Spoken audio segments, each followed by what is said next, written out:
श्रीस्थल museum, जो कि मात्र गया तीर्थ स्थान पर स्थित है, जहां पर एक और पवित्र सरोवर भी है जो बहुत ही पुरातन है, जिसका नाम है बिंदु सरोवर। बिंदु सरोवर का सामान्य अर्थ है बूंदों की झील। ऐसा माना जाता है कि इस झील में भगवान महाविष्णु के आंसू गिरे थे।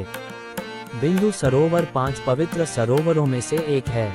कैलाश मानसरोवर, नारायण सरोवर, पुष्कर सरोवर, पंपा सरोवर के अलावा 5वां बिंदु सरोवर अहमदाबाद, गुजरात से 130 किलोमीटर उत्तर में अवस्थित ऐतिहासिक सिद्धपुर में स्थित है। हिंदू आमतौर पर अपने पुरुष पूर्वजों को पिंडदान करने के लिए बिहार के गया जाते हैं, लेकिन बिंदु सरोवर भारत में एकमात्र स्थान है जहां मातृ श्राद्ध किया जाता है। इसे श्रीस्थल या पवित्र स्थान के रूप में भी जाना जाता है। पौराणिक कथा के अनुसार बिंदु सरोवर वह स्थान है जहां कपिल ऋषि के पिता ऋषि कर्दम ने 10,000 दिव्य वर्षों तक कठोर तपस्या की थी और भगवान विष्णु के दर्शन किए थे। इसी बिंदु सरोवर पर सरस्वती नदी के तट पर ऋषि कपिल ने अपनी माता देवहूति को मोक्ष ज्ञान का उपदेश दिया था और अपनी माता की मुक्ति का मातृ श्राद्ध किया था।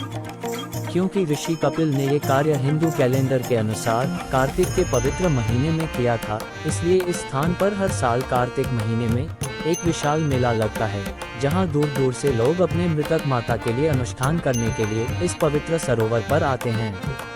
कहा जाता है कि बिंदु सरोवर पर भगवान परशुराम ने भी मातृ श्राद्ध किया था और यहाँ उनके दर्शन के लिए मंदिर भी बनाया गया है। इसलिए बिंदु सरोवर को इलाहाबाद के त्रिवेणी संगम के समान पवित्र माना जाता है। बिंदु सरोवर के किनारे एक ही पंक्ति में श्री कपिल महामुनि, ऋषि कर्दम प्रजापति, देवहूति और गया गदाधर के मंदिर हैं और विपरीत दिशा में भगवान शिव का मंदिर है। इस स्थल का वर्णन ऋग्वेद की ऋचाओं में मिलता है, जिसमें इसे सरस्वती और गंगा के मध्य अवस्थित बताया गया है। संभवतः सरस्वती और गंगा की अन्य छोटी धाराएं पश्चिम की ओर निकल गई होंगी। इस सरोवर का उल्लेख रामायण और महाभारत में मिलता है। वर्तमान गुजरात सरकार ने इस बिंदु सरोवर का संपूर्ण पुनरुद्धार कर दिया है, जिसके लिए वह बधाई की पात्र है। इस स्थल को गया की तरह दर्जा प्राप्त है। इसे मातृ मोक्ष स्थल भी कहा जाता है।